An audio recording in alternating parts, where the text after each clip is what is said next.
Hello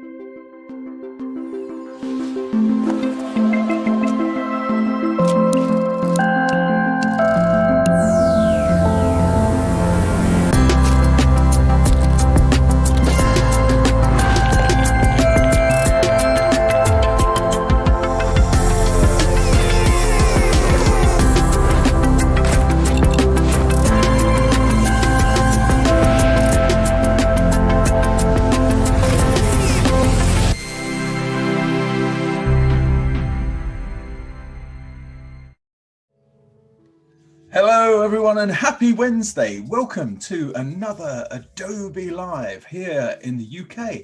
And it's a Wednesday, it's a masterclass, it's amazing. Now, just very quickly, if you're joining us from YouTube, that's just fine, you can do that. But where you really want to be is at behance.net/Adobe Live, because that way you can get involved with our community and ask questions in the chat of our fab guest, who is today the amazing Sarah Coleman. Hello, Sarah. Hi, Tony. Good to be back. Doing? I'm all right. Well, I'm well. Yeah. Yeah. That's what I thought. Yeah. It's good to see you. Siri's just chipped in on the side there. I don't know if you heard that, but anyway, he's glad that you're happy. Who's that? Siri. Oh, did he? Yeah, Hi, just Siri. randomly started Hi. speaking. Yeah. Anyway, no. Oh, so good to see you. Always great to have you here. Let's have a quick look first of all at who's joining us in our chat. So we've got Jane in, Jackie, we've got Tim behind the scenes as always, we've got Whitney, we've got Bridget, we've got Anthony, Sean, hi Sean, guten Tag, we've got Sandrine, we've got Rufus there, hey Rufus, in the background, we've got Robert here, so Bob in the back there, we've got Gareth here, Angus is with us, Stuart, Andreas, guten Tag Andreas, and so many more. If I haven't given you a shout out, then I apologise. But they're all with us, and you know what they're like, Sarah. We've got a lovely bunch of people here, and you're going to interact with them a little bit today, aren't you? Yes, a bit. Yes. The other thing to say as well is what I really enjoyed at the last ones that we did was when people ask questions and generally wanted to be nosy and ask the difficult or unexpected questions. So wherever there are questions to be asked, do ask them, because I should be asking plenty of my own. Yes. So what are you? I suppose it's time to spill the beans and let everybody know what you are doing. Okay. Well, I don't know how many people watching have watched one of my Adobe streams before. I did 4 last year. But just as a brief introduction, and we will try and keep it brief, I do a general all-round illustrator, so advertising, packaging, editorial, that sort of thing. But I also do lots and lots of book work. So that's book work, that is cover work, and also illustrated books internally as well. So fully illustrated books, as well as just doing covers. And so the theme of last year's Adobe sessions was doing book covers live in the moment and seeing where we went with them and talking through the process of those. So just to quickly show you the extent of some of the books that I do, I'm just going to give you a quick, here's a video I made earlier of the shelves upstairs in the top room, which probably make you a bit giddy watching this actually, the kind of Cloverfield style of filming, showing you around the shelves where I keep most of the copies of the books that I've illustrated. And as you can see there, the bookshelves are 2 to 3 deep with books. Because there's over 800, right? There's incredibly. And I don't even know quite how it got that high. It's just I have to add them up every year for a royalties report. And there's over 800 in there. A lot of middle grade, a lot of books for kids, lots of sort of young adult fiction. You name it, I've probably illustrated that genre of book. And one of the books that I did a couple of years ago is this one. It was the first novelization of the film by Guillermo del Toro, the Pan's Labyrinth, the Labyrinth of the Faun. Yeah.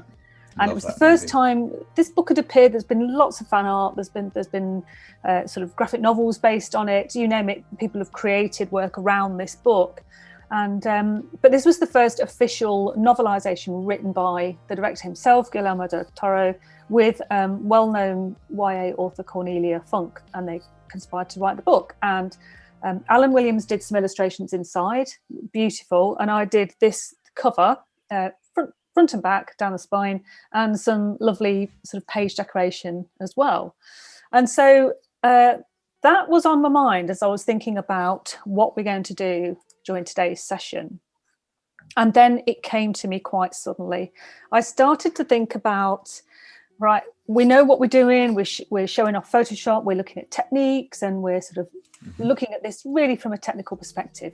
But what's a book that I've never illustrated that I really want to, or alternatively, what's an author whose books I've never yet illustrated? So I started to create what I called a bucket list, BOOKET, of course. Oh, see what you did there. A bucket list. Whose have I not done? And then in the process of doing that, it suddenly came to me that I wanted to do some fan art. Now, I've not done fan art since I was a teenager. This is, I think, 13 or 12-year-old me drawing Ralph Macchio, latterly seen in Cobra Kai, of course, but back then in Karate Kid and The Outsiders. This is the first bit of fan art I'm going to do today that I've done since I was that age. Wow. And what was it going to be? But inspired by the whole Pan's Labyrinth idea, I'm doing the book of the series. So we've just finished watching a mammoth 3-series Behemoth. This is Dark, the Netflix series, filmed set in Germany, and absolutely immersive. I feel. Have you watched it, Tony? I've only started watching it actually recently. Just got into it. Vendon or Vendel? Yeah. That's right, Vendon. So bed in. It's going to be a bumpy and mind-bending ride. So this series set a small German town where strange things happen. Children go missing at the very beginning. There's a love story that weaves all the way through it, which isn't really a conventional love story and ends up, well, we can't give any spoilers. That's one thing we mustn't do today. But the basis of the series is also this very, very complicated family tree that crosses myriad generations. And central to the story is the woods, and specifically the cave in the woods where all of the mysterious things begin to happen. One of the other, the main theme in the series really is time travel. And here we see one of the characters, the central character really, moving through the 3 sort of iterations as we see him from a boy to a man to a very old man who's grizzled by time travel. So great atmosphere, real mood, lots to pull on. Oh, well done, Tony, for flashing that up. But it was this atmosphere here, the cold, mysterious caves that really sort of got me into thinking, this book doesn't exist, but I'm going to make it exist. So that's what we are tackling today. Cool. So to get straight in there,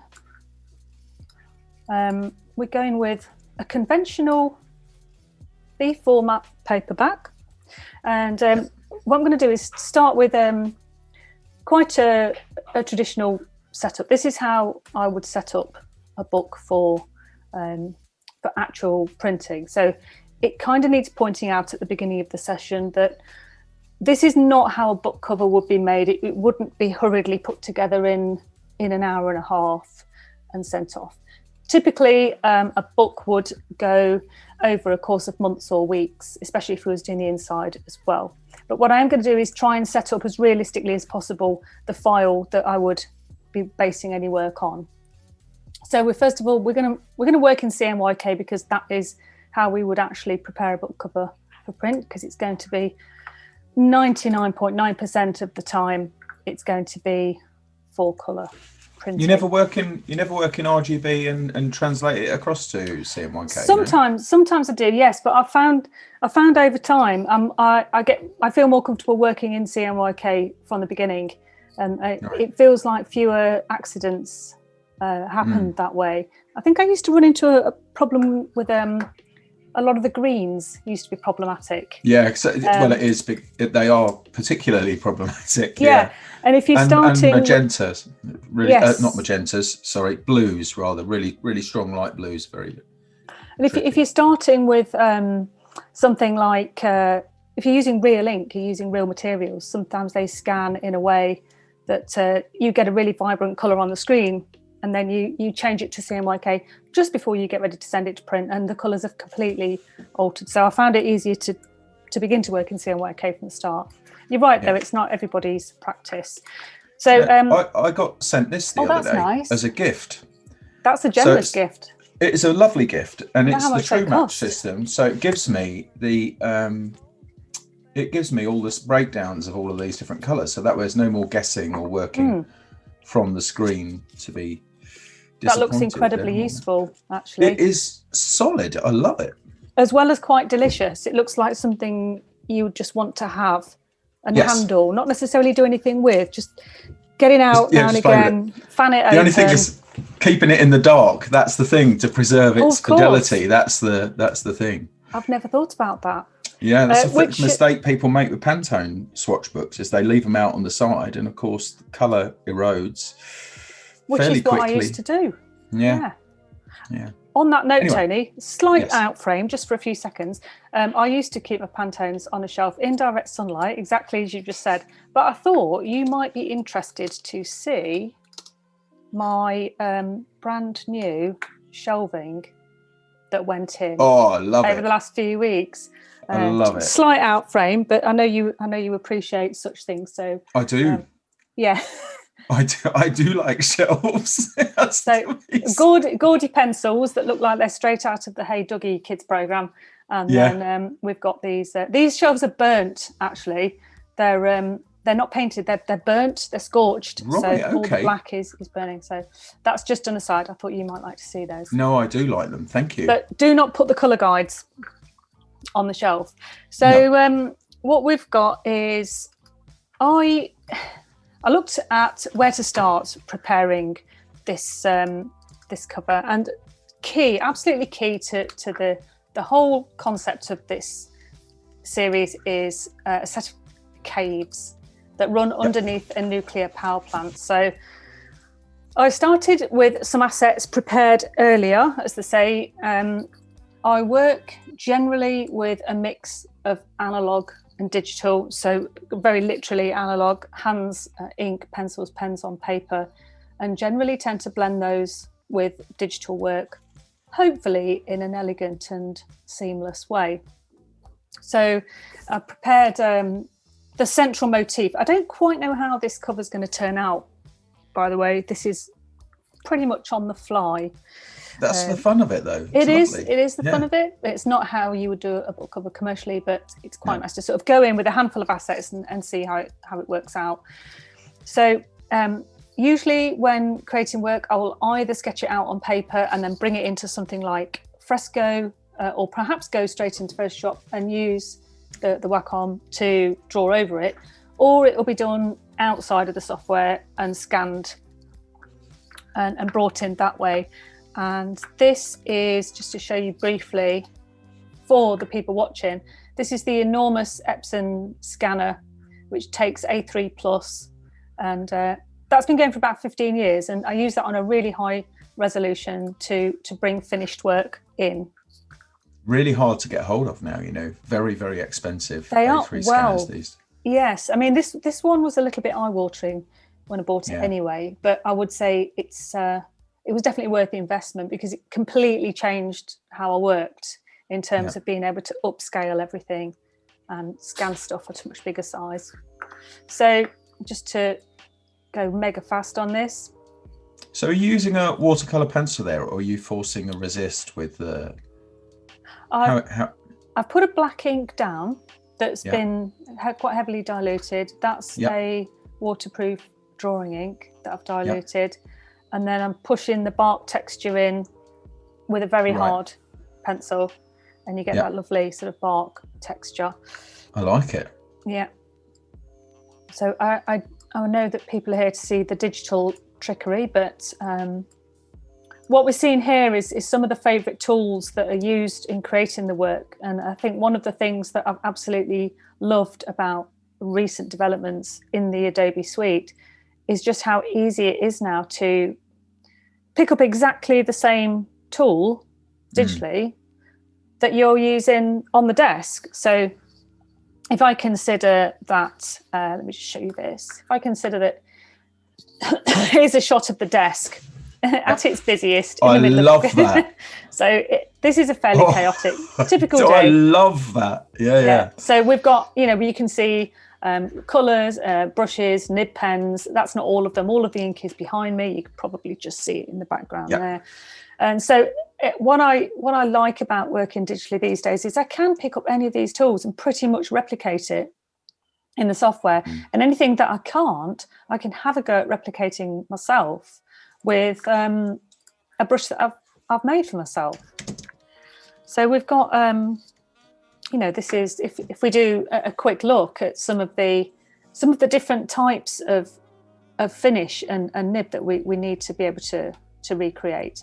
It's not so long ago that this just wasn't possible digitally, because something like this tool here will have very, very specific idiosyncrasies, and it will also have a level of unpredictability that wasn't present for a long time. Digital brushes were predictable, a bit like the way for years fonts looked like fonts. Excuse me, your font is showing because it's very obvious that this was not made necessarily by a human hand with an analog tool. I think that's one of the things Kyle Webster does so well. He builds in idiosyncrasy. Yeah. So moving along, we're getting to the end of the caves. I can't remember how long this took. Not quite as long as it seems here. It was possibly maybe an hour working on this. Yeah. So getting to the end there, and then we end up with a finished cave.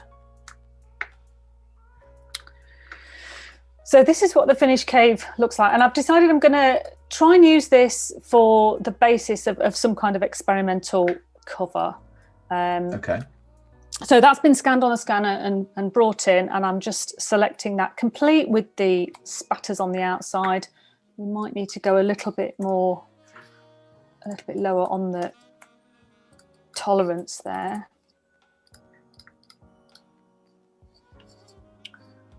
Oh, see if that works. So just start by, I think we might have a keyboard malfunction after all of that. Really? Yeah. Dun, dun, dun. Yeah. Let's leave that link. Maybe I've just not done it up tight enough. Okay, let's try this again.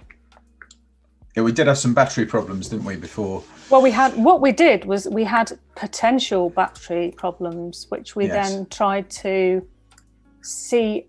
We tried to head them off at the pass by putting in new batteries, but it's just one of those things. It just happens. To be honest, Tony, I would prefer a keyboard that plugs in. Yeah. Because you said it yourself earlier. You know where you stand with wires. Wires, yeah, true. They don't just desert you in the middle of a 90-minute demonstration session. No. So let's get some new ones. Wires are good. I use these things from Apple. So these actually plug in using the same cable I use to charge my phone.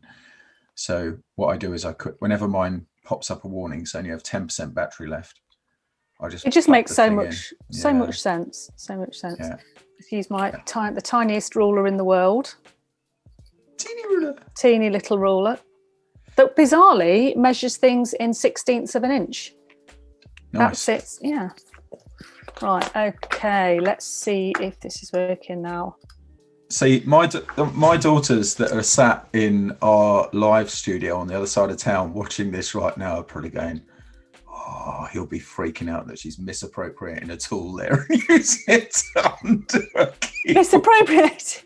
Well, does that offend you, using the ruler to tighten the thing? No, it doesn't, honestly. What offends me is that no knives in our house have got a straight end. They've been used as screwdrivers. Moving on. Right. Yeah, moving on. Yeah. Oh, Sandrine's saying that. So your keyboard has effectively said, "I'm afraid I can't allow that." Yeah. Yeah. I don't know. I think it's connected. I might be using something else. Is it working? It doesn't seem to be. Doesn't seem to be working. No. You know what? This is a lesson in if it isn't broke, don't fix it. Yeah. So is it copy and paste that's not working? Yeah. Have you tried? What you could do, is you could, if you go back to your document with your scan in it, let's try something out. Tell you what, Tony. Yeah. Let's try something out. Oh, hey. Your backup team's right in there. Right in rescuing you. Yeah, indeed. By the way, Jackie earlier was saying that your lovely winged chair behind you made you look like an angel when you were sat there. That's it, and it actually does looks a little bit like angel wings when you're sat in the chair. It's a Herman Miller. Yes. So it's it's about 10 years old now, but I never thought about that. It is like a little pair of wings. Yeah, it is. Yeah. Okay, right. Yep. We're back. Let's give this another go. So we've got all kinds of weird muscle memory going on now, muscle memory changes, because I've switched from the keyboard I know to the keyboard I don't know. You're less familiar with, yeah. Yeah. Okay, so I'm trying to select the big cave illustration and get that stamped in the middle here. So central to the idea of the series is parallel existences. So we have worlds in triplicate, and there's a lot of sort of famous symbolism that goes with these notions of time and parallel existence. The idea of an eternal existence, you never quite leave. You're always here in some form. And then we've got the idea as well of... The premise of it is a postulation from Einstein, isn't it? In that the past, the present and the future are nothing but a notion to us, and that actually all things exist at the same time. At the same time. And I used the word postulation, and I'm not even sure if I used it correctly. It's a fantastic anyway, word. I don't care. Pretty impressed for a Wednesday. So I've got this vague idea that I'm creating the entry and exit to the cave that's central to the series. People come out of the cave and into a different time. They go into the cave to enter another time. And so looking at the idea of that, again, disclaimer, this may not work. I'm going to replicate these and then turn them into a multiply layer so they get that nice transparency. And then the idea was to overlay them like this, because at some point we'll work with this a little bit more, but that shape appears in the center, which is an absolutely essential motif to the story. And then may I offer you a tip or two? Yes. While you're there, do you mind? Because I know you like them. I wouldn't ask otherwise, but I know you like them. No, I do. I love these sessions because I learn stuff. When you're, rather than dragging a layer down to the new layer icon at the bottom there, what you could do is use the duplicate layer command, which is Command J. And do you want to know the easy way to remember it? Go on. Just imagine you are in EastEnders. If you were in EastEnders, you wouldn't spell duplicate with a D. You say, I duplicated Grant. Oh, very good. Very good. Let me experiment with that right now. So Command and J. Command J, yeah. And when you pop things into a folder, Command G, because effectively you're grouping them. Oh, let me try that again then. Let me just, these are in a group already, but beautiful. There you go. Every day is a school day. Oh, I'm sorry. No, it's good. No, it's good. I love these sessions because I always end up can't help stuff. it. So there we go. And as I'm working, by the way, I can also I can turn off this crop, because we need plenty of bleed for when the book is printed, because it will be trimmed. If it hasn't got flaps here that wrap around the edge of the book, we can turn this border off and it will show exactly what we're dealing with. At the same time, we can see the crop. So that's really useful, as well as this section for the spine here as well, because we will hopefully be putting in some spine work as well. So I've grouped these together. Tony knows this already, but I'm a big fan of layer discipline. These layers do not necessarily need labeling, but the group that they're in certainly needs labeling, so we know what we're dealing with. And start that at the very, very beginning of the document as well, so we're not going in later and trying to remember what layer 195 is. So I'm going to be playing a bit with, very simply playing with the hue and saturation on these to create 3 different colorways for the 3 essential time periods in this story, which are 1952, 1986, and I think 2019. We're 33 years apart. 1953, there we go. So 33 years apart. So we're looking at just creating different moods for each of the 3, starting with a fairly obvious 1950s one at the bottom, hopefully going for a kind of sepia look. And then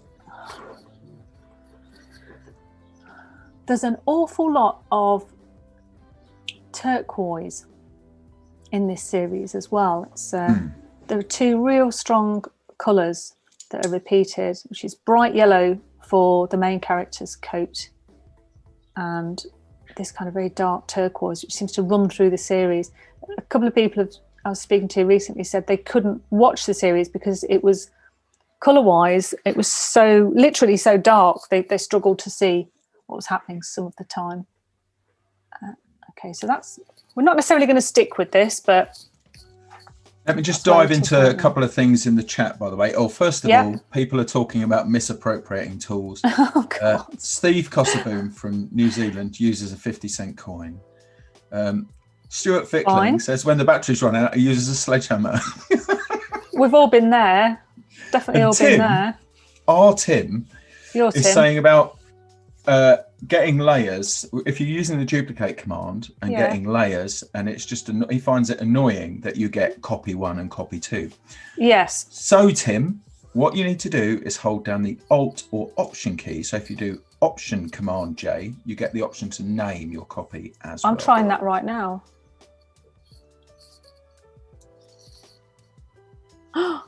Like that. Yeah. As if by magic. I know. Oh, I bet you've got a shortcut for deleting as well. I mean, I get this when I touch the button on the webcam, so I like to do that. Just move if the move tool is targeted. So if it wasn't, you could just tap V and then just hit delete, and it will remove that layer. There we go. Okay, so we've got three versions of the caves in, and technically speaking, I should be sort of reversing a couple of these, because the third main theme of the book really is symmetry and parallel lives and life happening somewhere else in parallel, the same but different. So we're going to do it very simply, just flip that. Yeah. Or maybe not that one. Maybe that one.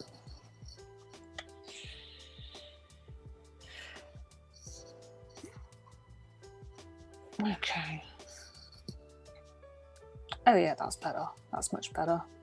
So I may or may not get rid of some of this splatter. I'll leave that there for now and just see how I feel. And I may do something with the way these are overlapping. I quite like the fact that we've got a very dark section in the centre. That's pretty useful. Oh my word. Tim say in my ear.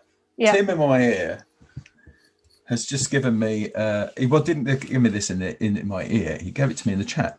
I love it when I learn something. Okay. Even more.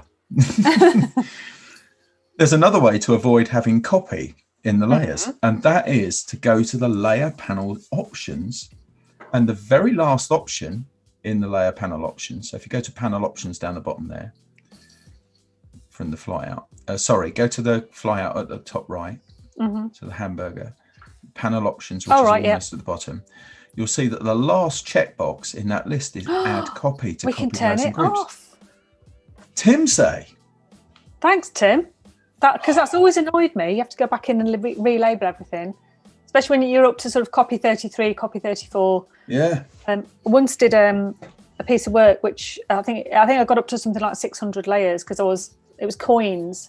So I'm having a Darth Vader moment. I feel like I've just seen Luke Skywalker for the first time and he may be my boy. So the next thing I'm going to do to try and move this cover on is there's a texture I'm after, and I want it to.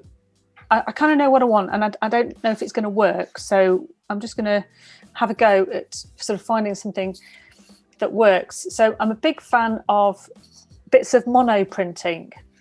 Me too. Which is where you get your mono printing ink, which is nice and sticky and black, and your roller, put it down on the paper. You can either use that as a texture once it's dry in its own right, or you can put paper down over the top of it and start to push through from the other side with a pencil or something, just anything hard, doesn't even have to be a pencil. And you end up with this lovely, scratchy, sort of almost Xeroxy kind of texture in the background. So it's a bit reticulated as well, isn't it? Slightly reticulated appearance to it. It's nice. No, it is. It's lovely. I mean, and all that is really is a very very straight scan. And it's nice when you get in nice and close. You've got all this sort of breakdown. It almost looks digital. So that's the kind of texture I'm after. If I look at some of the textures that are possible with the pens that I use that come filled with ink, so sort of what we might call in real life pens. This kind of breakdown here, this is the sort of thing I'm looking for, texture-wise, and something that resembles that. So just to go in with a fresh layer over the top, and I'm going to call this backdrop. It's not background, it's backdrop. And see where this goes in the first instance. So looking for, I have some brushes in my favourites, as you can see here on the brush palette, Morse Faves, some of the classics. A big fan of things like this, the chunky charcoal, where you get lovely, unpredictable breakdown. Have you ever met Kyle Webster? Yes, I had dinner with him. Yeah. Is he as nice a chap as he seems to be? He's adorable. He's really lovely. He is adorable. Yeah. Adorable. He came straight in. Well, the first time I met him, he came straight in with all of the flattery and completely disarmed. No, he's lovely. He's lovely. And he really, really cares about stuff, cares about delivering something that has value for people. He spent his life sort of inventing things for the benefit of other humans. It's kind of how it feels. He had access to Cézanne's brushes to create some Cézanne. He needed the authenticity from that, so he spent some time with those brushes. I think he was only allowed to photograph them. I'm not entirely certain. So he couldn't handle them. I don't think so. No, he probably couldn't, could he? No, I don't think so. I think. But I'm 99% certain he was given access to them, but I will check for you. But he's recently done a series of brushes on an Indian theme to help to raise money for medical aid and support in India. Oh, I bought those. Yeah. I have to report for the viewers that they're very satisfying to use. Very satisfying. I think there's about 6 in the collection, which is quite a modest size collection for Kyle. Yeah. Usually, if he's doing a release, he'll do 20 odd in one go. But they were lovely, yeah, and very reasonable as well. I think there was something like $8 minimum donation. Yeah. From what I recall. So going in, I'm just trying to find this texture that feels sort of close to the monoprinting, but bigger, like as if we've gone in close and sort of enlarged that texture. And this is Kyle's dry media. Love the dry media ones. I mean, I've got to be honest. Until that search field popped up in the brushes, which I've been asking for ages, and I wasn't alone in that. I used to find it a bit to wade through all of the things if I, couldn't. I used a brush, then forgot which one it was I used. Well, yes, because you don't just get one charcoal brush, do you? You get 20 different charcoal brushes to choose from, which is excellent. So I'm sort of playing with this texture. I kind of know the feeling that I want. It's kind of there, but it's maybe not quite there. I might go back to that. Here is what I did earlier. Was so much of this series is set in the forest that I decided to create some trees that could be used for creating some kind of backdrop, or maybe the basis of a brush. We might look at that in a bit. And so these brushes here, these trees, which I've attempted to label in German, are created. These are basic. I don't use acrylic, but these are made in a special black acrylic. Do you know Stuart Semple, the artist? Yeah, for the blackest black. This is the blackest black, which was completely sledgehammer to crack a nut. It's not essential to use that for this at all. It's just lovely stuff to use. It feels really, really nice on the page, and you can use it sort of bone dry, like I'm here, with no water at all. Yeah. To sort of reduce that, so it's bone dry with a very, very scratchy, very knackered old brush to get this look. I think I'm going to have to. Sorry, I was just going to say. I think I'll have to message Kyle and just find out if he was given access to them, or if the shots I saw of the curated brushes being handled were just a video. I don't know. I'd like to know that too. Well, maybe Rufus knows. Rufus is in the chat. Rufus, if you know, could you let us know? So, hi, Rufus. Rufus with the knowledge. Rufus got the knowledge. He's got the skills, he's got the knowledge, he's got great hair. God, I hate him. Jealousy is a destructive force, Tony. Put it away. I love him very much. It's great.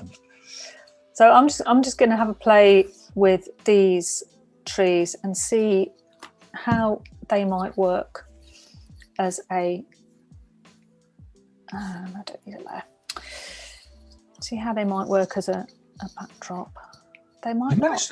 I love that you've managed to get that light working on them that way with just a few simple strokes on that. Just testament to your skill. Fantastic. Thank you, Tony. So I don't know. Just kind of working it out at the moment. I think perhaps one of the main things to do in the first instance is I'm going to create a white layer behind these central cave motifs, because I think what's happening is we're going to end up with, I want lots of layering and I want lots of texture, but if we're not careful, we're going to end up with something which is actually just a bit muddy. So if I put a sort of protective white layer in the background there behind the caves, just see that over the top. Looks a bit Mickey Mousey, just to protect these multiply layers so we don't just end up with a sort of mud. And then also just to make sure it's fairly organic looking, I'm going to go for this really nice bog standard soft brush here. Yeah. And I'm using when I bring up the brush palette, I don't know if other people on the Wacom, I'm tapping the button there. I've got the button set up to bring up the brush palette, which is a kind of institutionalized button tapper now. I can't bring things up without tapping that brush. That's where all the muscle memory is. So I'm just going to take a little bit off these edges just to make sure we haven't got any weird, creepy sort of white edges showing up underneath.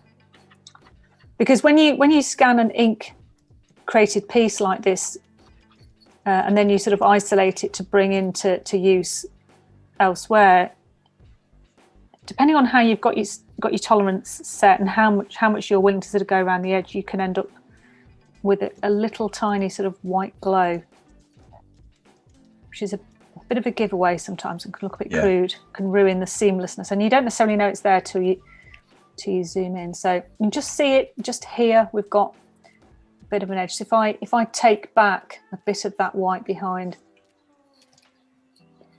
it should just take a bit of that away. And then also there is, just to demonstrate as well, we've got one of Tony's hot tips that you gave me last time, which I've used ever since, is in blending options, remember you showed me this, Tony? Yeah. This, to just take back the blend if use from this this little layer thing here. Yeah. To take the white out. Yeah. And you can also use if you need to soften it a little bit further, you can also use the Option key to split the point there. I will demonstrate that right now. So you're amazing. Just here. Yeah, just drag it and that's it. And then use the Option key, so that's, and then you can just divide it up and back it up. Like that. Like there you go. So that's it. And in doing so, we can determine how much of the white is removed, how much stays. Yep. I mean, that's looking a little crude there, obviously, but yeah, but you were demonstrating a thing, so that's cool. Yeah.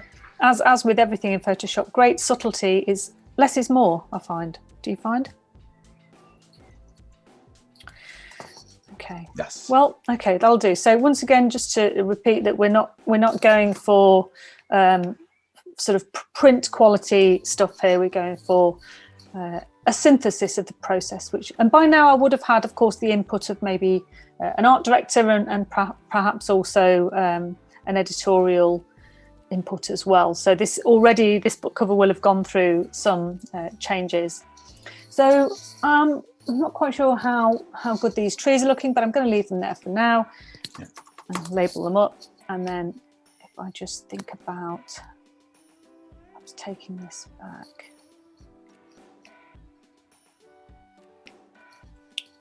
Do you ever use Shift Plus and Shift Minus to cycle through the blend modes? No, you showed me that last time and I was really impressed with it, and I've not made a habit of using it. But it's a useful thing to do if you're not quite fixed on what the effects can be. Go on then. Let's have what is it? Shift Plus and Shift Minus. Make sure, by the way, that you've got the Move tool selected or any non-painting tool which you have. So that's fine. Yeah, and just do Shift Plus and you'll cycle forward. Shift Minus, you'll cycle backwards. Oh yes. Yeah. Beautiful.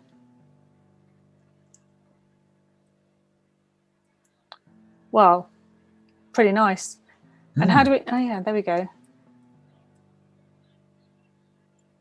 Now there's a nice look. Now the subtract, these three here, difference, exclusion and subtract, I've used a lot in the past to sort of replicate how I used to work quite a lot with bleach on solid ink, put solid ink down, get it absolutely bone dry under a hairdryer and then eat into it using bleach. So that's kind of that look, which that's actually working really nicely. So in order to be able to sort of see where the cover's going next, I'm going to bring in the title because I think that can be quite a useful anchor sometimes in terms of where everything goes. So did a very quick selection of titles in Fresco, which is my new current favourite, not so new anymore, but definitely a favourite.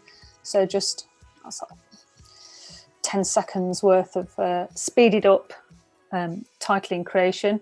A lot of the time I will create these titles in ink on paper and then scan them in. But Fresco does such a good job of recreating what we can see here.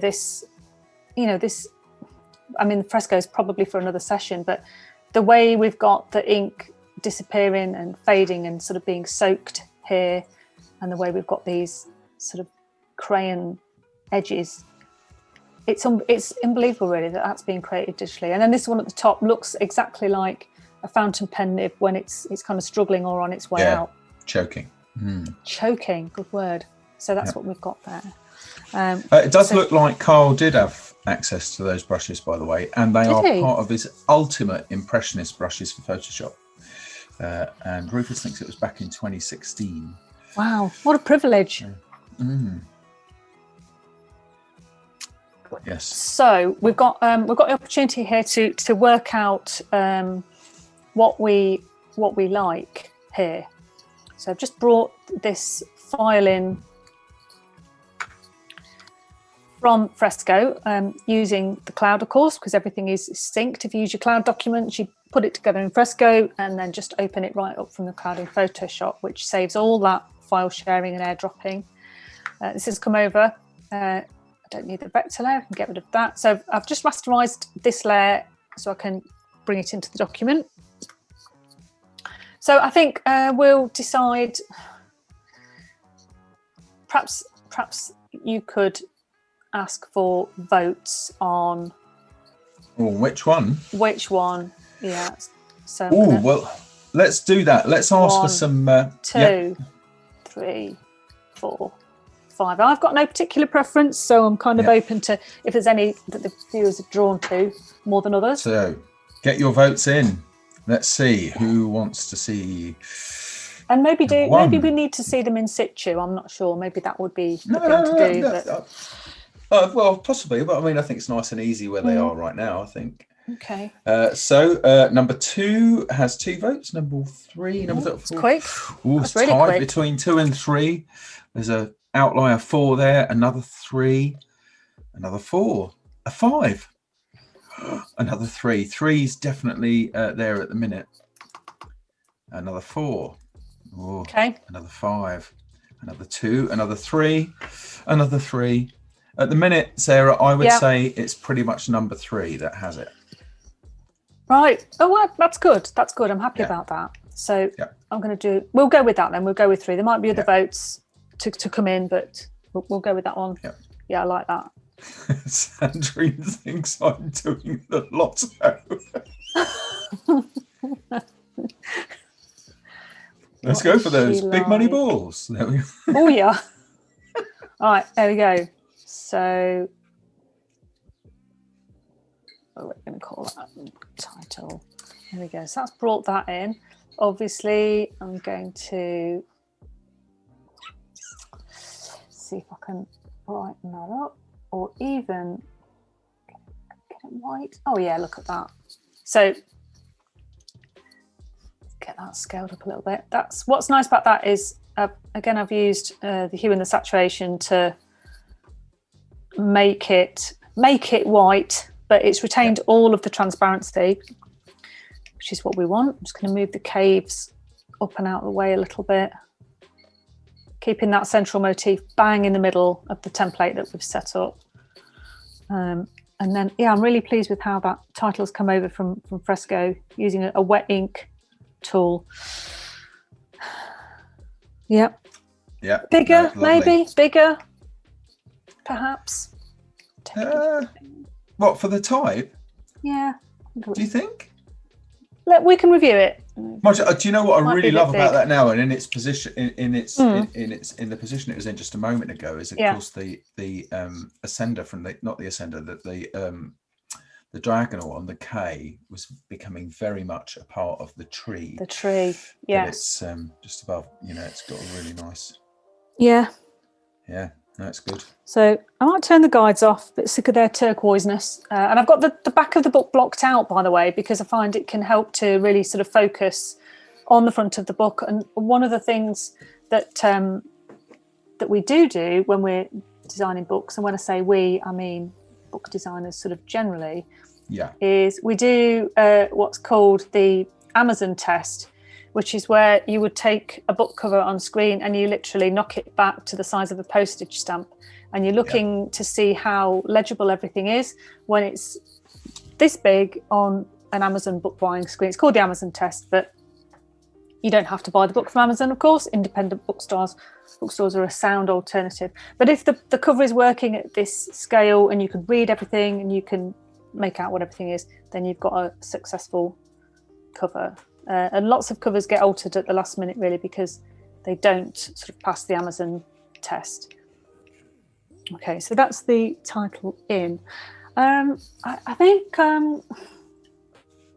it's probably time to sort of go for the second element that's been created for this book.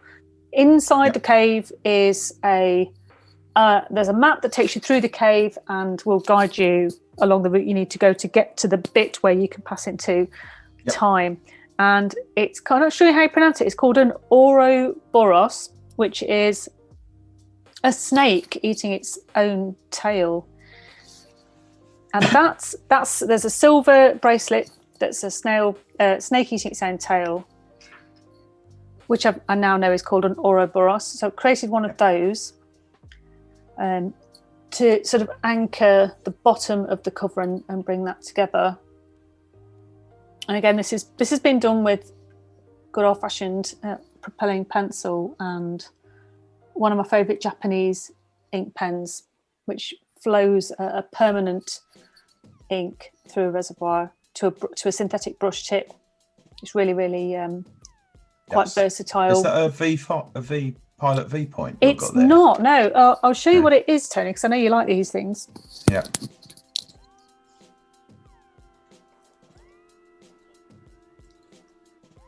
I do.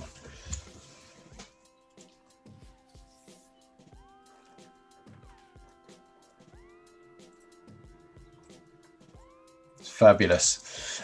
I love watching these things. The great thing, Sarah, about you bringing these movies along, it's just great that it adds that extra dimension to the story. I love it. Well, it is part of the story, really, because I would be telling an untruth if I was. I mean, some of the covers I do are entirely digital. They're digital from the sketch stage all the way through to the finished piece. I do a lot of editorial work that way as well.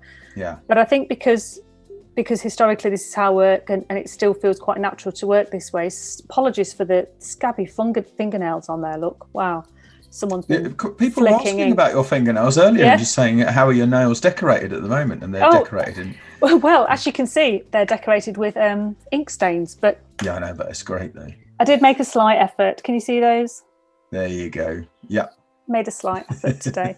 So I think it's important to sort of integrate these things, and because there are other people out there as well who work on paper and want to take advantage of the digital stuff, or maybe even feel like they should. So also sort of trying to communicate how the two things should blend together, really. Yeah. What was the pen, by the way? Did I miss that? Oh, no, you've got it. No, it's here. There. We got waylaid by the fingernails. It's a Pilot. There we go. It is a V point, isn't it? Or is it? No, it is a Pilot, but it's not. I don't think it's part of the V range. I could tell you. I'll tell you at the end because I've got some for sale in the shop, Tony. You know that I have. Oh, right. Okay. So I didn't know that. I promise. Oh, right. Okay. Well, a chance for a little plug. I've got them in my pen shop, so you can actually buy your shop. buy the things that I'm using there. So that's the Ouroboros being created, and we end up with a whole page, because I got carried away, a whole page of little devices, little cues that we can take from the series, little important phrases and icons and imagery. And I'm going to take this snake swallowing its tail, and I'm going to put it in, bring it into the cover. So I want this to appear at the bottom. I'm going to rotate him. And I'm actually going to get rid of the reference in the centre, which is a reference to cesium-137, which is a radioactive material, which in the story ends up being highly significant to the development of the event. So that's not a spoiler, that's just a sort of nerdy fact. So I want that. Yes. Okay, so I'm actually going to get rid of the white on the edges. Nice. We would be a little more finessed again if we were doing this IRL in real life. We'd be a little bit finessed. Do I want him there, or do I want him at the top? I think we'll have him at the top, actually, because what I want. Everybody's just loving your process, though, Sarah. Oh, really? Do it. Yeah, very much. This is so tiny; you're not going to see the detail. Yeah. I mean, this is. I like these sessions because I get to wing it a little bit, and day to day, in my career, I rarely get the chance to just wing it. Right. It's all about the outcomes. So, if you're delivering a book cover to a deadline, to a very specific brief, even though you might have complete freedom within that brief, you've still got to check in with half a dozen people and have it looked at. And ultimately you are delivering to a deadline, and it's being reviewed at every stage. So it's great to just wing it. I'm just going to jump off camera just for a second, because Kath Redstone in the chat has mentioned Unis, which we're both fan of. Yeah. And I forgot, I made you something and I just need to show it to you before I send it to you. You made me something? Yeah. I'm Did just you? going to go get it. It's only over there. It's like Okay. 3 steps away, but I've just All got to right. reach around something that's on the desk to get it. All right. So I'm I'll going to be with you in looking just a second. for You carry on a drawing. particular brush. I'm going to be looking for a Okay. particular brush.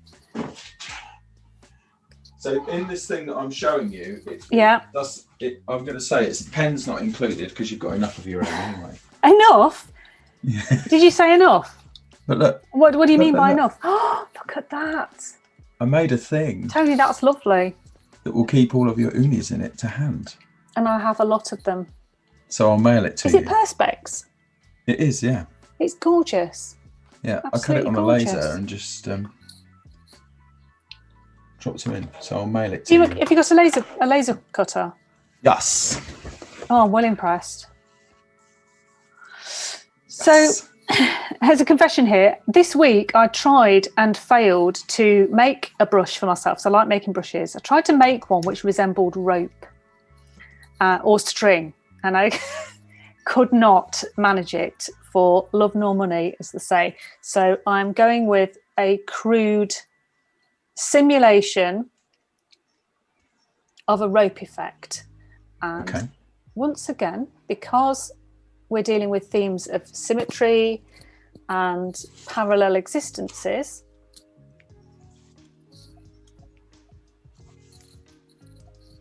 one sec. I'm going to turn on the symmetry tool, which is always fun to do. So good, yeah. And line that up.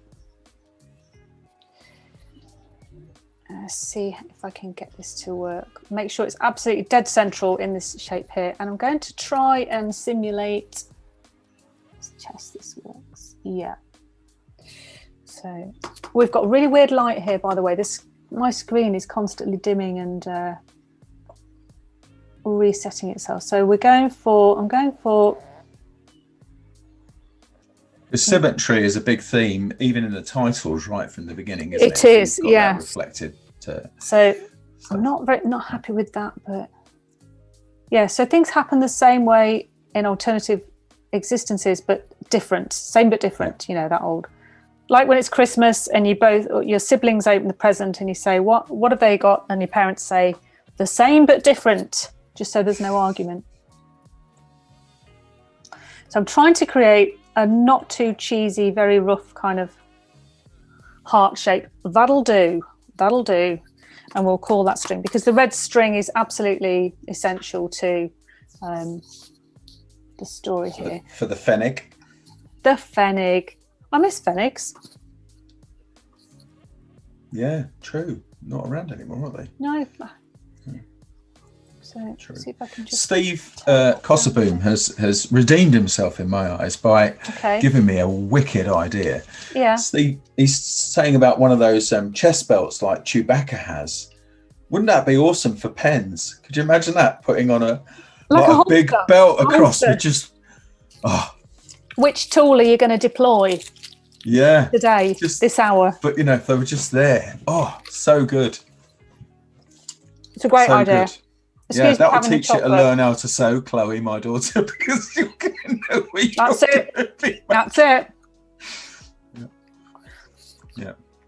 The Zapata belt. Is that what it's called, Sandrine? Fantastic. Tool belt, isn't it? Just a tool belt? I thought it was tool belt. Yeah. Don't know.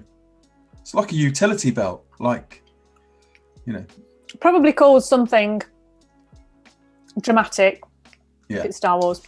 Yes. So I've decided I'm going to take this central motif here. Yeah. Which is a radioactive cesium. Cesium, yes. And this is its formula.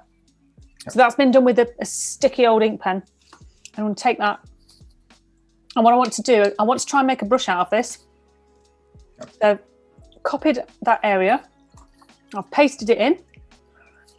I'm now going to just crop it a little bit so we're not getting any excess white. And we'll just see how this goes.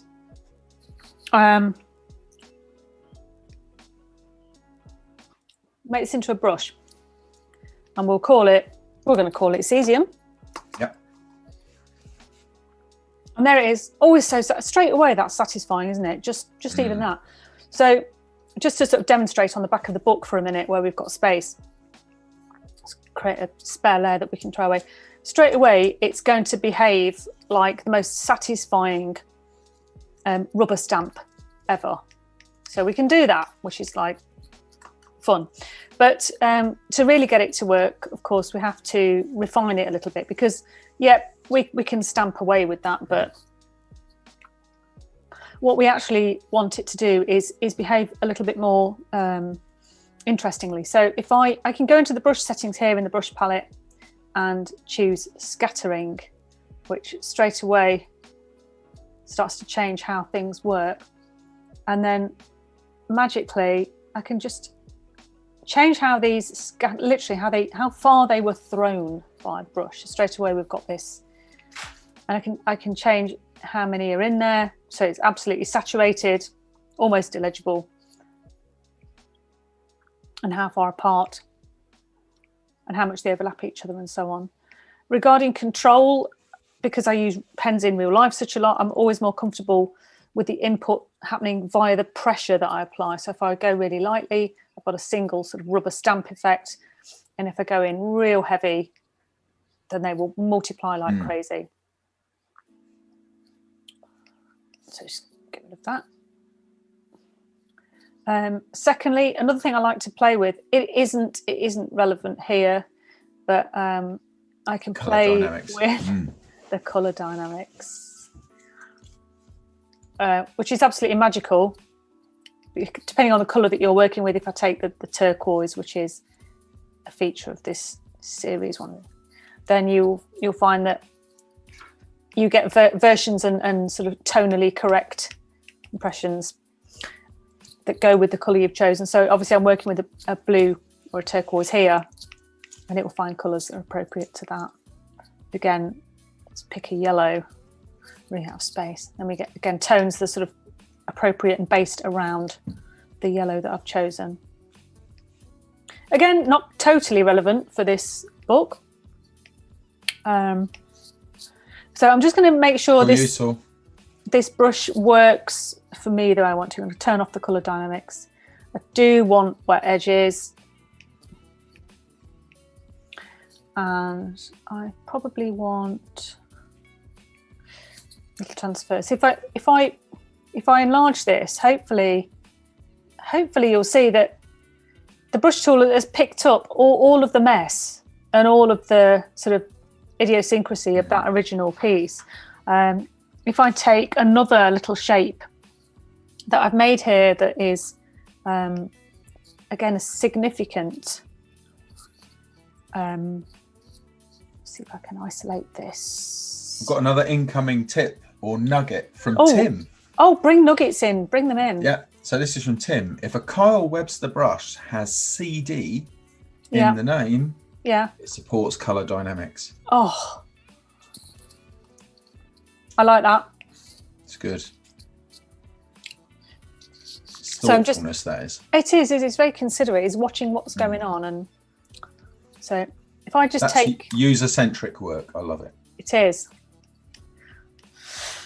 So this is a very extreme close-up of a little scan of a tiny shape. This is actually the shape of the apocalypse. Of course, that's with the German spelling. And the apocalypse is not necessarily literally what that means, as suggested by the word. Anything else would be a spoiler. And I'm going to take this as the basis for a brush. So again, I've copied it, isolated it, I've got rid of the white, and I'm going with making that into a brush, and we'll call this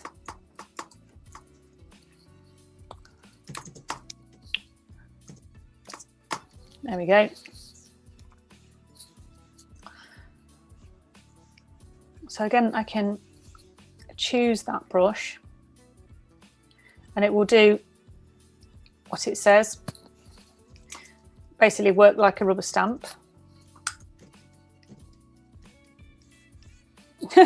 Wow, that's big. Big hefty rubber stamp. But it's again, you can see if I blow that right up inside the brush, it might be a brush, but it's still got, you can see literally you can see the paper coming through. I don't know if you can see that or not. The texture of the paper is coming through the little bit that we've sampled. And again, going back into brush settings, if I pick that one, shape dynamics, scattering, let's change the size of this a little bit.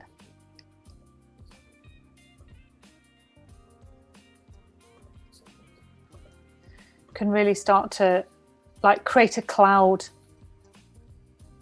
of these menacing shapes, which again, if you've seen the series, you'll know this shape has significance in the book. We do not need color dynamics on this. I might give it wet edges. So anyway, so two layers, so we can get rid of that. Okay. I'm just going to answer a question from Sandrine in the chat, where she's saying, quick tip concerning brush requested. Is there a way to turn a Kyle Webster brush that is an eraser into a regular brush? The answer is actually really straightforward. Go on. Select the brush that you want to change. So we'll do it now. Yeah. Yeah. Let's do this in the moment. Let's choose this this ink pen here. Okay. Yeah. Okay. Blow that up. Yeah. So if you had that, all you'd need to do then is go to the brush settings. Okay. And go to new. So go to the flyout that on the right hand side at the top and choose new brush preset. And then just disable the include tool settings from there. Who could ever have worked that out? That's amazing. I did. You worked it out. Yeah. Yeah, I did it. I actually did it as part of a thing, I think, for the photography show a little while ago. Somebody asked me exactly that question. And I wonder if that would work. And it does. Yeah, I have wondered that, because obviously we've done the thing where we've turned regular brushes into erasers using the tilde key, but we haven't done it the other way around. So I guess that makes sense, doesn't it? If you take the tilde out, of course, if you do that, relabel it so you know. And it does save it as a new brush, I'm guessing, as well. Yeah, it does. And then you can apply it to pretty much any tool, any painting tool. Oh, I'm just going to have a go at deleting something. Oh, no, there it is. Yeah. Well, we didn't quite do that the right way around, did we? Let me pick something that's only ever an eraser, which is, okay, that one will do. That's only ever an eraser, that one. So, that's erasing. We're still in symmetry. That was interesting. Yeah. So that's erasing. We'll delete that in a minute. Yep. So we go into there. New brush preset at the top. That's it. Oh. So is it the other way around? We include the tool settings. No. Turn it off. Turn it off. It should just create you a new brush, just with nothing on it. There we go. Still behaving as an eraser. Have you got the eraser tool? No, that's because when you had it. No. Stay as you are. Go back to the brush you just made. Go back to the brush you just made. Yeah. No, the one underneath it. So that one there. Right. You've still got the eraser tool active from the last action you did. So now if you tap B to go to your paintbrush and select that brush. If you look in your toolbox, just look at the toolbox, you'll see you've still got the eraser tool active. So it's not any different. Okay. Toolbox on the right. Over on the right. As far as you can go to the right. Oh, on your screen. Choose your paintbrush. No, don't worry. It's all fun. You know, and then you can choose that brush. Okay. Right. Yeah. And then you can paint with it. That's automatically an eraser. So we need to go back to so we're on an eraser. We go there, new brush preset. See, the tool settings are already off. Yeah, no, and it's doing the right thing. But if you look underneath the brush you've got selected there at the moment in the brushes, you've got it there with no tool in the right-hand corner. Can you see that? Yeah. So now, but if you switch to the brush and choose that brush tip shape, it will work as a brush. So now go and find that brush. That's the one we made. This is the one we made. Yeah, and that will work now as a paintbrush. Oh my God. We got there in the end. Yeah. No, it's all right. It's all good. So, well, it's looking fine. Non-destructive edits. Okay, let's get rid of all the. Yeah, just remember that you've got a load of things. You've got a load of other things spinning on in your head as you're progressing through your work, right? So, and I'm interjecting over the top of your fine. stuff. So it's, no, we absolutely. Yeah. I love to pick up these tips on the way. Yeah. Okay. So I don't know if anybody else gets this. My Photoshop will randomly select a tool I'm not using if I haven't saved my document frequently enough. Have you come across that? No, run it by me again, sorry. So if I'm not regularly, I think it's a RAM thing, if I'm not regularly saving the document I'm working on in Photoshop, it'll come a point where I think its scratch memory is quite full, and that interferes with the selection of tools, and I end up with like I'll select the brush tool, but Photoshop will actually select the one underneath, or something completely different, or sometimes two at once. You might have the odd thing where it goes like that. And do you know, one of the ways to do it is to do a purge, which you can do in the edit menu, I think it is. In the edit menu, you've got the purge command, and then you can choose what you can purge. So you can purge your undos, you can purge your clipboard and all of that stuff that might be slowing it down. I think that's probably what's going on, because it's something to do with it's almost like saying, hold on, you're giving me way too much to do here. Is kind of what's happening there. Yeah, and Angus is saying that happened to him yesterday. Did it? Mm-hmm. I'm glad it's not just me. There was a little conundrum last time. Do you remember? There was something it was the blobs that were appearing at the end of every brush stroke. Yeah, that were probably attributable to your Wacom driver.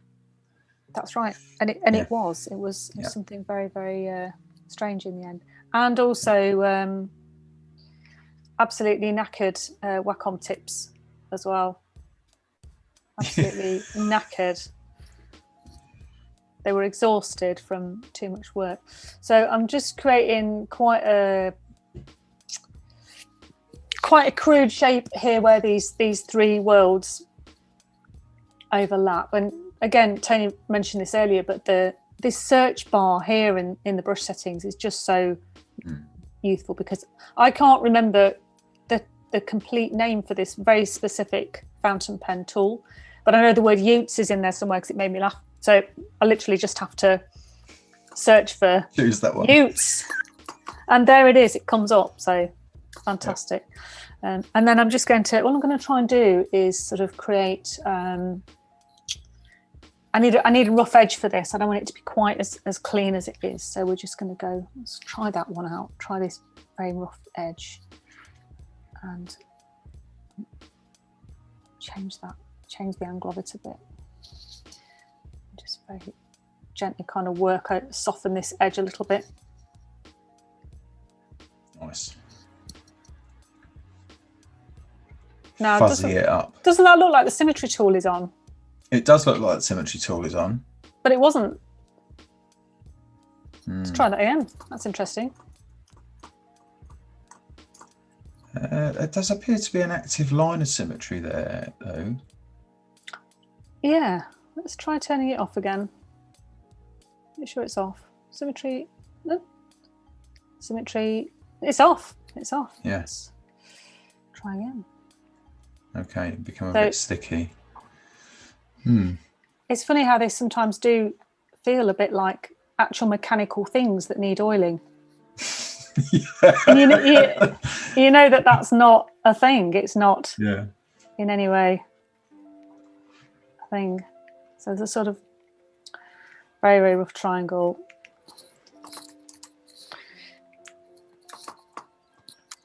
There's a tilde key discussion still going on in the. Is there? In the chat, yeah. There's another way. I could tell you another way other than the tilde key. Okay, go on. It works for most brushes, right? So what you can do is you can switch to the clear blend mode, right? And you can do that using keys, because almost all of the blend modes have a key combo. Right. So the key combo is Shift and Alt, or Shift Option, depending on what you've got on your keyboard, followed by a letter. And clear is Shift Alt R. There we go, and it will switch the brush to the clear blend mode. Hot but it doesn't tips. It doesn't work for every brush. So if the brush has got certain dynamics on it, won't work for it. But okay, I love it. It's handy. So there you go. That'll give them something else to chat about for a minute. So what I'm doing now is I'm creating it's the tiniest little silhouette that won't necessarily even be that clear once the cover is reduced. But this is a main character who spends most of the last 2 series in Careful, spoilers. with his hood up. With his hood up, I was going to say. So we just need this sort of sad, exhausted character shape here. And yes, indeed, at this point, I could very easily go to Adobe's fantastic stock library and save myself all this trouble and probably download as part of my stock subscription exactly the shape of character that I want. Is this dejected hooded character with his saggy old trousers that he's been wearing for an amount of years. But, you know, these brushes exist and I can draw with them like I'm drawing on paper. So this is like one of my time-lapse interjections, but Yes. But that's what's lovely about so much of your work is that you've got all these things and you care enough to draw them yourself, and also that there's things to find. You tend to. I've noticed that you do bury a lot of little things in there. I do. People to pore over, I do bury which things. is lovely. Easter egg things. Easter eggs, as they're called in TV and film terms. They're called Easter eggs, aren't they? They are, and software. Do you call them Photoshop that? has them. Do you? What's Photoshop has Easter eggs. Give us an example of a Photoshop Easter egg. You can change. I can't remember which tool it is that changes, but you can change it to a banana or toast. Oh gosh, amazing!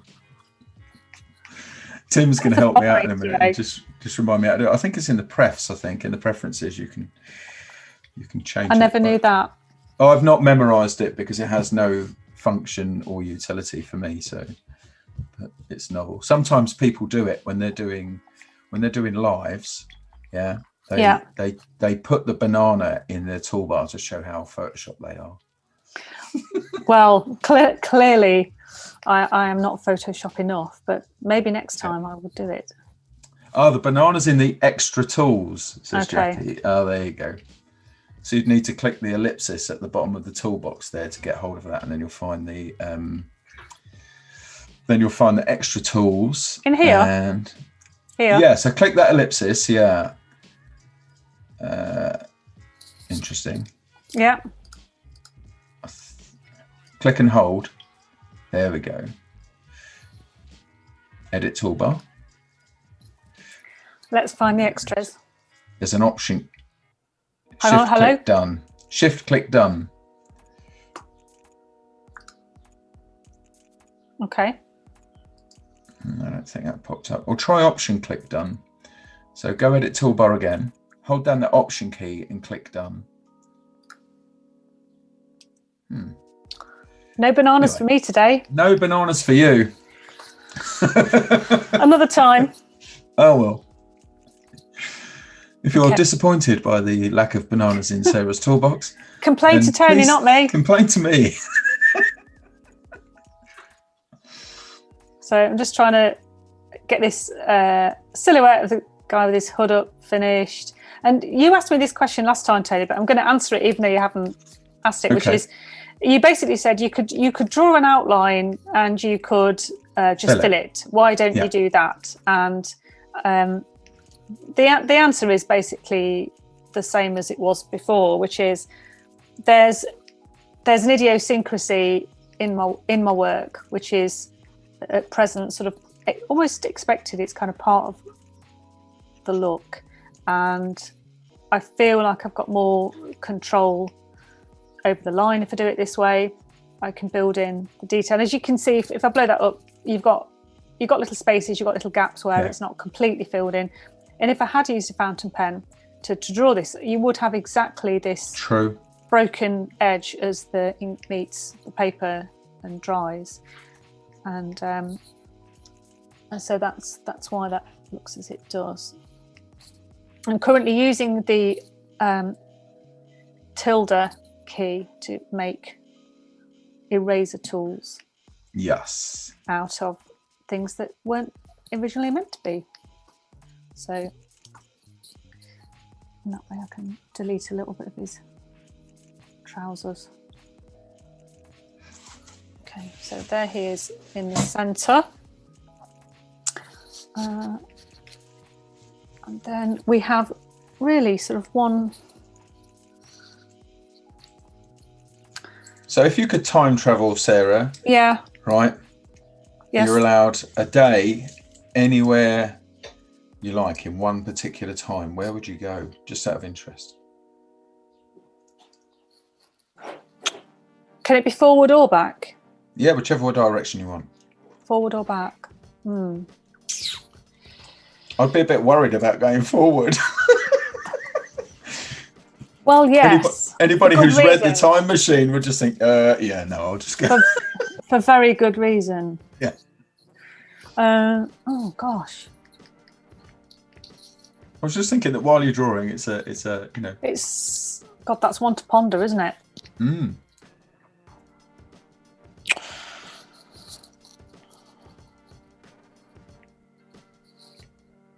1986.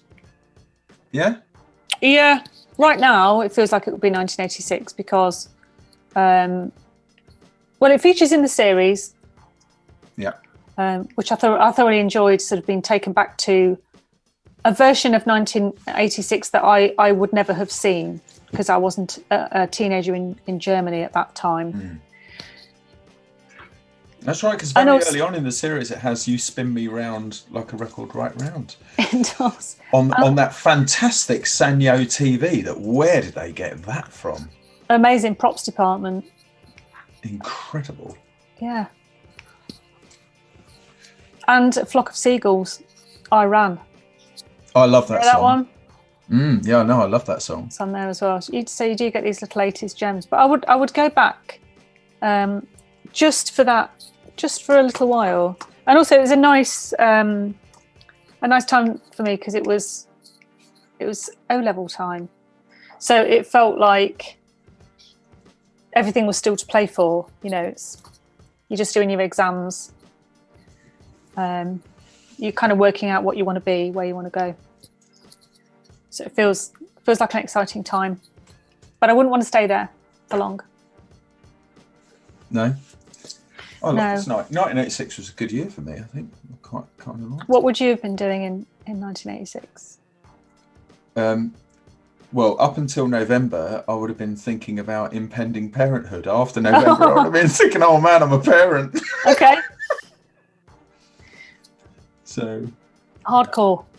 Yeah. That's pretty hardcore. Yes. Oh.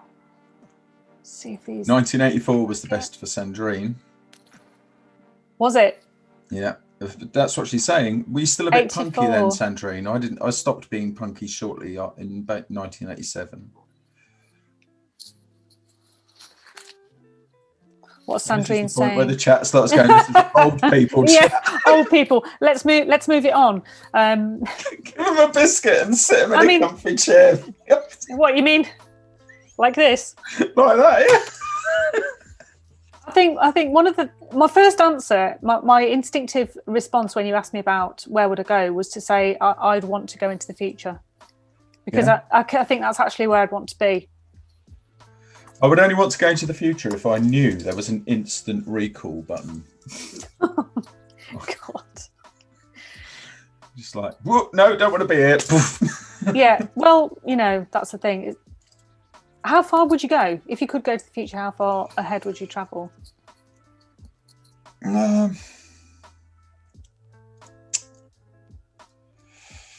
Probably a week. A week? Okay. No, I don't know. I don't know. I think I'd rather go backwards and just whisper into a younger me's ear and just say, two things. Firstly, don't do that. Secondly, everything works out fine. Just carry on as you are. Yeah. Well, yes, it does, doesn't it? It does. It ultimately. Yeah. It does. Okay. As you Jane's saying she would go 150 years into the future. 150. 150. Specific amount. Any advance? Yeah, I was thinking that. Any advance on 150? Lizette is just saying it would be fun to meet her parents in 1986. Do you know, Lizette, there are some things you never want to actually know. And that'll be one of them. That's sort of a Back to the Future moment, isn't it, really? Yeah. Very, very hazardous territory. It is. Yeah. Reverb Mike saying that wouldn't work because the younger me wouldn't listen. Give your younger self a kicking, Mike. Reverb Mike. Is there a reason Mike. why Reverb Mike is called Reverb Mike? I don't know. You see, originally I thought that Reverb Mike might be another Mike. Yeah. But it's not that Mike. So Gareth Hanks says he needs a visit from his future self at the moment. Oh, what, like to give a telling off, or? Yeah, it's telling off. Or just to tell you that it's going to be all right. Well, I'll tell you what, I actually am you, Gareth. This is the thing. This is why I'm so heavy in the facial hair department, because otherwise you'd work it out. And everything's going to be fine. Just carry on. It's all good.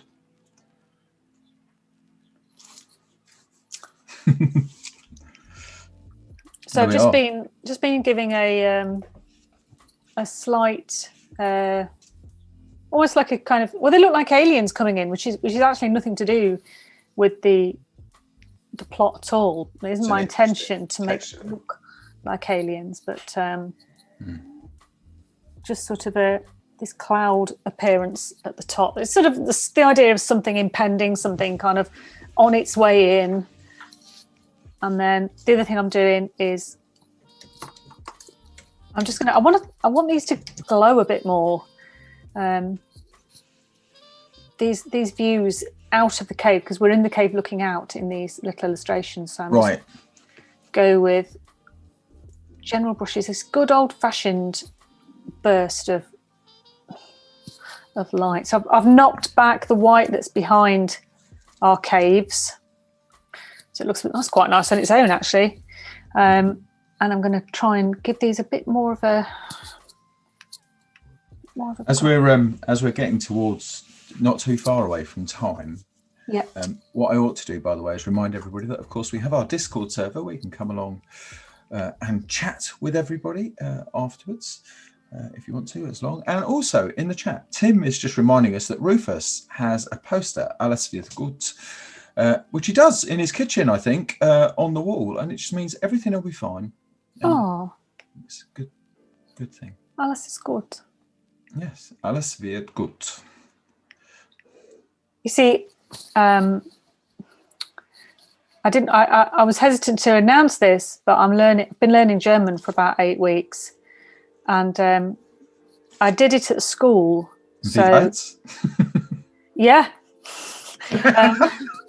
We're on baby steps. We're absolutely on baby steps still at the moment. But I did it at school, and somehow I managed to get an A level in German, and absolutely loved it. So I got unclassified in German. And I just thought, now is the time. I've wanted to learn it again for years and years, but there was never the time or the place really to do it. And then I just decided, this is it. I've got to start learning. And I think, I don't know if they still do it, but in my German exam, I mean, it probably is done very differently, but in my German exam, they gave you a panel story. So like, I think a 6 or 8 panel story. Yeah.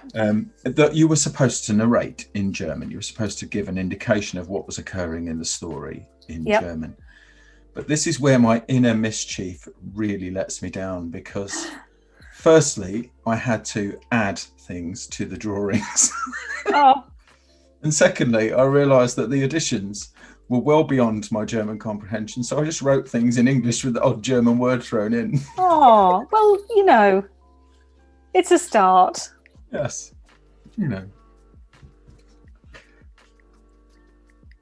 Steve, not Steve. Steve, it's just because Steve's saying goats eat everything. I just thought a good choice for pet. Very good. Excellent comment there.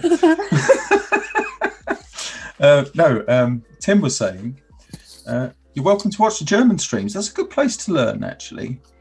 Thank you. That's a really hot tip, actually. It is. I'll give you another tip. Yeah. Don't try thinking of you want to get involved in the chat, and don't try doing what I did, was just using Google Translate to no.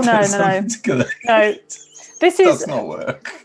I wanted to go back to learning the language, not the words, if you know what I mean. And I'm not interested in sort of, can I book a room for two type conversation. I remember loving the grammar, the structure of sentences, and the absolutely baffling but mind-blowingly satisfying when you get it right issues around how gender changes, how words end, and sort of the possessive words that we use, mine, yours, hers, how they all change according to gender, and the fact that, of course, nouns, objects have gender as well. So transform, I wanted to really get all of that back in.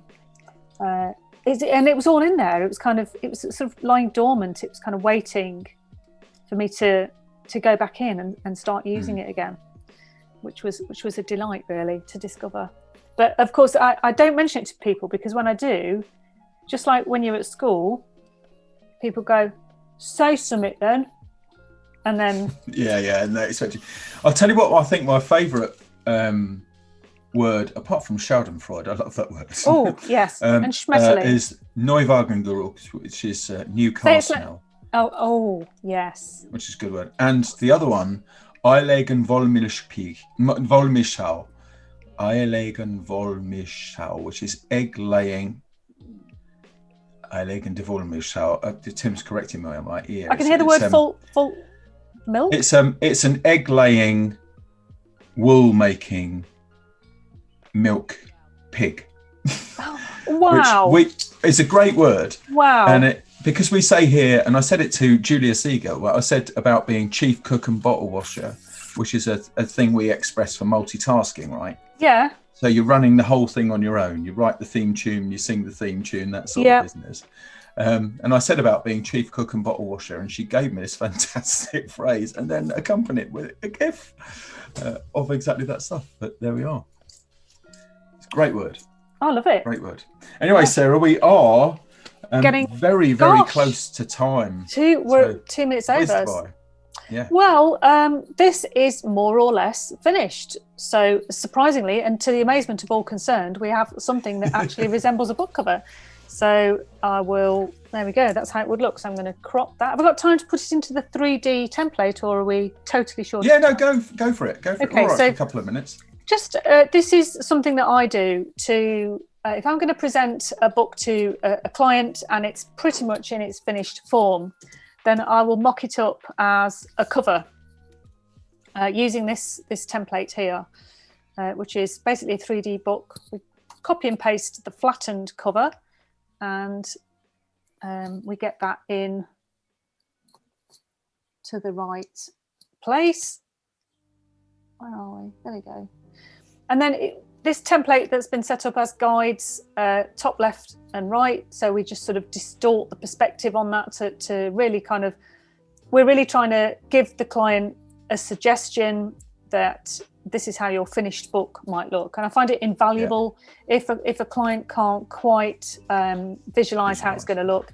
It can also help sell in the idea of a cover that they're perhaps not sure about yet. So it might not work in 2D. Hang on, this is getting messy. It might not work in 2D for them, but if let's start this again, because I've mangled that totally.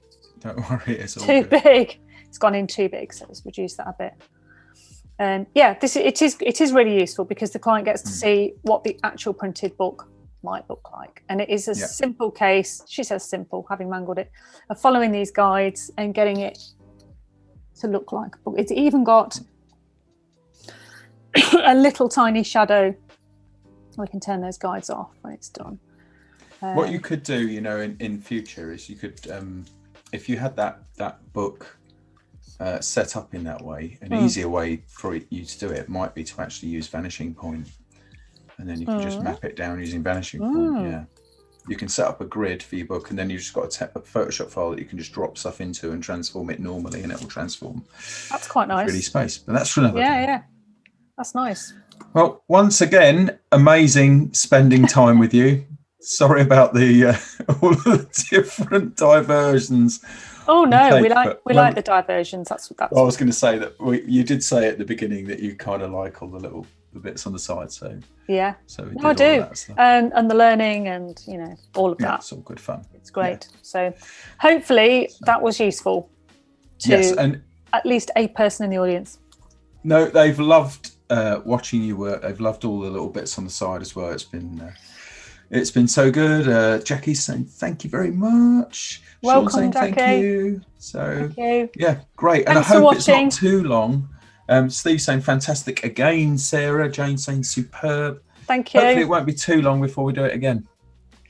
No, that'd be good. I know you got slightly fewer sessions this time, haven't you? They're a little bit more spread out. Is that right this time? Yeah.